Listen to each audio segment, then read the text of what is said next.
wabarakatuh. Kami dari kelompok 7 ingin menjelaskan materi tentang kargo, general dan spesial kargo, DG dan hidden DG. Untuk memenuhi tugas mata kuliah perdagangan luar negeri dengan dosen Ibu Mima Nisma SEMM.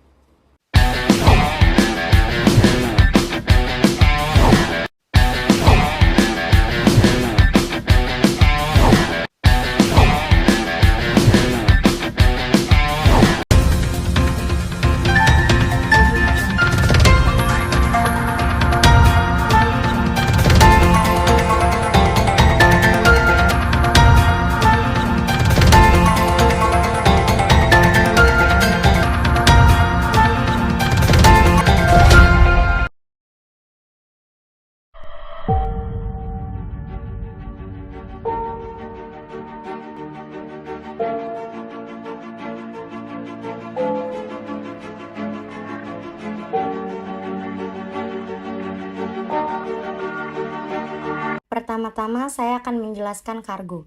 Kargo didefinisikan secara sederhana ialah semua barang yang dikirim melalui udara seperti pesawat terbang, laut seperti kapal, ataupun darat seperti truk kontainer.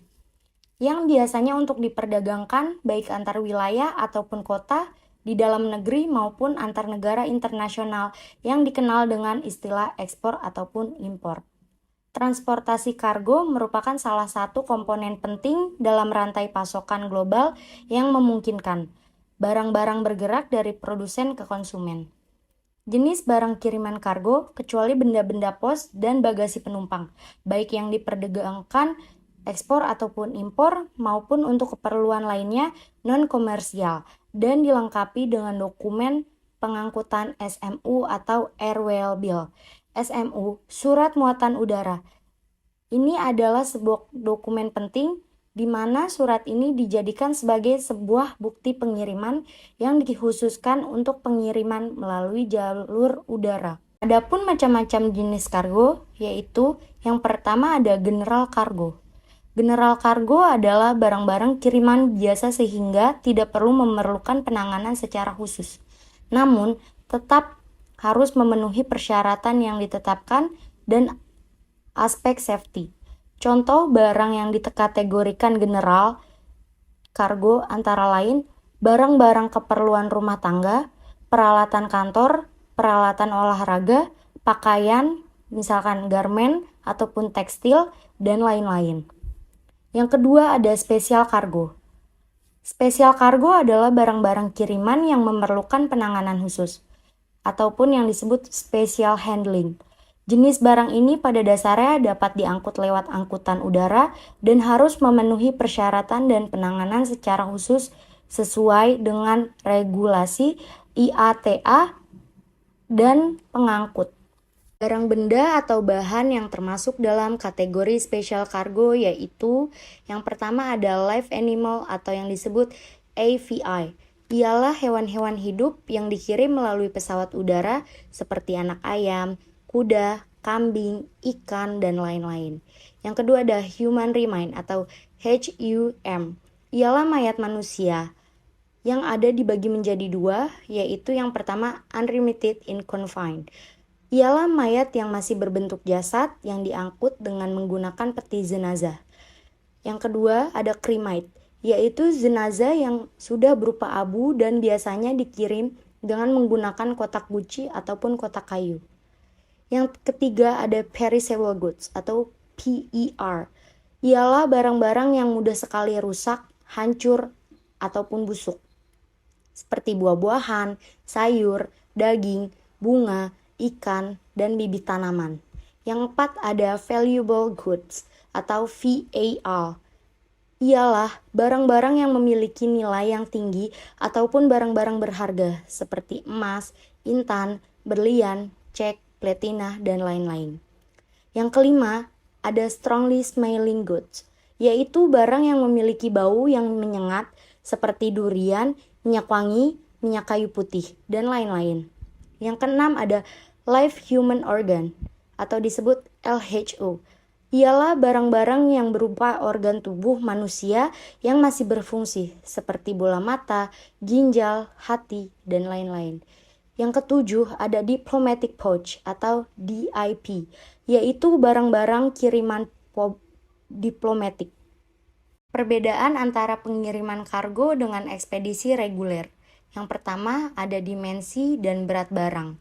Ekspedisi reguler biasanya digunakan untuk pengiriman barang yang berukuran kecil maupun sedang. Pihak ekspedisi juga tidak memberlakukan ketentuan terkait berat minimum barang. Sedangkan pengiriman kargo ditunjukkan untuk barang-barang yang mempunyai definisi besar dan bobot berat. Pihak perusahaan kargo pun biasanya menetapkan syarat berat minimum barang yang mereka terima. Yang kedua ada durasi pengiriman barang.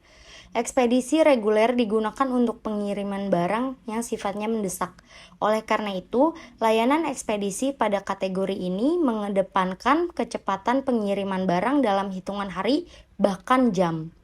Beda dengan kargo, mayoritas kargo menggunakan sarana pengiriman berupa kendaraan darat dan laut yang butuh waktu lama. Durasi pengiriman barang biasanya memerlukan waktu antara 3-15 hari. Yang ketiga ada biaya pengiriman. Ekspedisi reguler memiliki ongkos pengiriman relatif mahal dibandingkan kargo. Karena ekspedisi reguler biasanya menetapkan harga dengan perhitungan per kilogram. Ongkos tersebut dapat bertambah mahal jikalau barang yang dikirim memiliki value yang besar. Sedangkan kargo dilakukan berdasarkan pada berat minimum, biasanya di atas 10 kg. Dengan itu, perhitungan biaya total untuk setiap pengiriman bakal jauh lebih murah.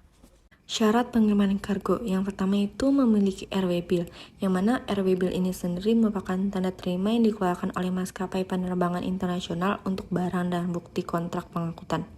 Yang kedua itu ada berat minimal. Untuk bisa menggunakan jasa pengiriman kargo, biasanya masing-masing penyedia jasa mensyaratkan adanya berat minimal barang. Beberapa batas yang diterapkan oleh jasa pengiriman kargo adalah 2 kg, 8 kg, bahkan 12 kg. Hal tersebut tergantung dari kebijakan masing-masing jasa. Jika kurang dari berat yang disyaratkan, maka paket tersebut tidak dapat digolongkan ke dalam jenis pengiriman kargo dan harus dikirim menggunakan paket biasa. Yang ketiga itu ada packing. Barang kargo juga harus dikirim dengan packing yang aman. Sebab jika terjadi kerusakan, maka pihak pengirim atau jasa pengirim tidak bertanggung jawab atas kejadian tersebut. Yang keempat itu menggunakan asuransi. Tidak semua jenis pengiriman mensyaratkan adanya pengiriman untuk menggunakan asuransi. Namun, alangkah baiknya syarat ini dipenuhi. Karena jika suatu ketika barang yang dikirim mengalami kerusakan, si pihak pengirim dapat melakukan yang namanya klaim.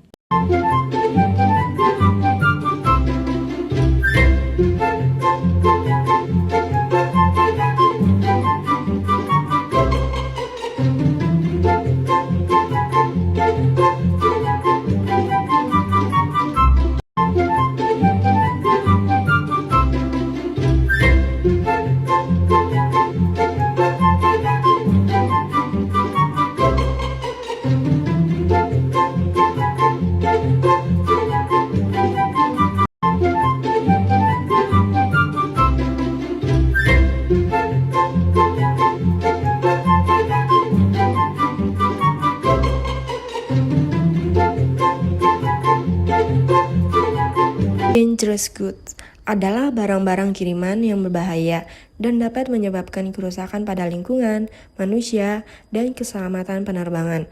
Pengangkutan barang bahaya harus mematuhi peraturan dan standar keselamatan yang ketat, termasuk label, tanda peringatan, dan prosedur penanganan yang khusus. Jenis-jenis dangerous goods antara lain yang pertama itu ada explosive goods atau REX, adalah bahan-bahan atau barang-barang bahaya yang mudah meledak, yang mana bahan atau zatnya berbentuk padat, cair, maupun campuran, yang dengan sendirinya mengalami reaksi kimia dan menghasilkan gas pada temperatur serta tekanan tertentu, yang dengan cepat merusak lingkungan sekitar, seperti mesiu, peluru, petasan, bahkan kembang api. Yang kedua itu ada gases atau LPG, adalah barang-barang yang mudah menguap, biasanya berupa gas yang mudah terbakar atau tidak mudah terbakar maupun gas beracun seperti butane, hidrogen, atau propan. Yang ketiga itu ada flammable liquid atau RVL, adalah barang-barang yang bersifat zat cair dan mudah terbakar, contohnya seperti alkohol. Yang keempat itu ada flammable solids atau RVS, adalah barang-barang zat padat yang mudah terbakar jika terkena air, gesekan atau pancaran gas dan bisa menimbulkan ledakan dalam waktu singkat seperti korek api. Yang kelima itu ada oxidizing substances dan organic peroxide, adalah barang-barang yang mudah menguap atau teroksidasi jika dihirup manusia, dapat mengakibatkan pusing ataupun mengantuk seperti calcium chloride. Yang keenam itu ada toxic dan infectious substances, adalah barang-barang yang mengandung racun seperti cyanida, virus hidup, bakteri hidup, maupun virus HIV. Yang ketujuh itu ada radioactive material atau RVW, adalah zat yang bila terkena sinar akan bereaksi dan dapat membahayakan bagi manusia, hewan, dan beberapa jenis kargo seperti detektor asap. Yang kedelapan itu ada corrosive atau RCM, adalah barang-barang yang mengandung karat seperti asam baterai dan merkuri. Yang kesembilan itu ada miscellaneous dangerous goods, adalah barang-barang lain yang dianggap berbahaya dan mengancam keselamatan penerbangan apabila diangkut dengan menggunakan transportasi udara, seperti magnet, biang es, kendaraan, serta kursi roda elektrik. Hidden dangerous goods merujuk pada barang berbahaya yang tidak dinyatakan dengan jelas atau disembunyikan dalam general cargo ataupun special cargo. Hal ini dapat menjadi situasi berbahaya karena orang yang menangani kargo tidak tahu ada barang berbahaya dalam muatan.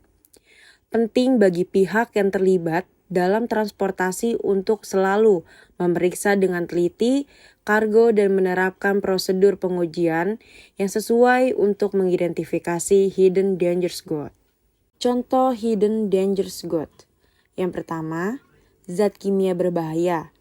Bahaya kimia yang dapat digunakan dalam produksi senjata kimia atau peledakan yang mungkin diseludupkan dalam kemasan yang tampaknya tidak mencurigakan. Yang kedua, bahan radioaktif. Bahan radioaktif yang disamarkan sebagai barang-barang non-radioaktif dalam pengiriman yang lebih besar. Yang ketiga, bahan kimia khusus. Zat kimia yang mungkin berpotensi merusak jika bocor atau terkontaminasi dengan bahan lain selama pengangkutan. Yang keempat, barang-barang elektronik dan perangkat. Baterai lithium-ion atau bahan berbahaya lainnya yang dapat tersembunyi di dalam perangkat elektronik atau komponen dan dapat menyebabkan kebakaran atau ledakan jika tidak diidentifikasi.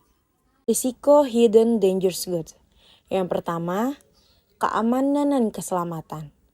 Kegagalan mengidentifikasi HDG dapat mengakibatkan bahaya bagi orang yang menangani muatan dan fasilitas transportasi.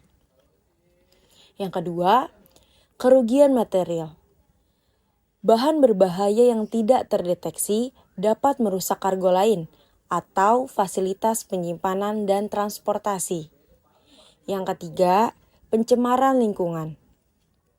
Kebocoran atau tumpahan HDG yang tidak terdeteksi dapat mencemari lingkungan dan berdampak negatif pada ekosistem. Pencegahan dan identifikasi hidden dangerous goods. Yang pertama, pelatihan. Pihak yang terlibat dalam pengangkutan kargo harus menerima pelatihan yang memadai tentang pengenalan dan penanganan barang berbahaya. Yang kedua, pemeriksaan dokumen. Dokumen pengiriman dan manifest harus diperiksa secara teliti untuk memastikan kesesuaian dengan jenis dan jumlah barang yang sebenarnya. Yang ketiga, pengujian dan pemeriksaan fisik. Beberapa jenis kargo mungkin memerlukan pengujian atau pemeriksaan fisik untuk mengidentifikasi HDG yang mungkin tersembunyi.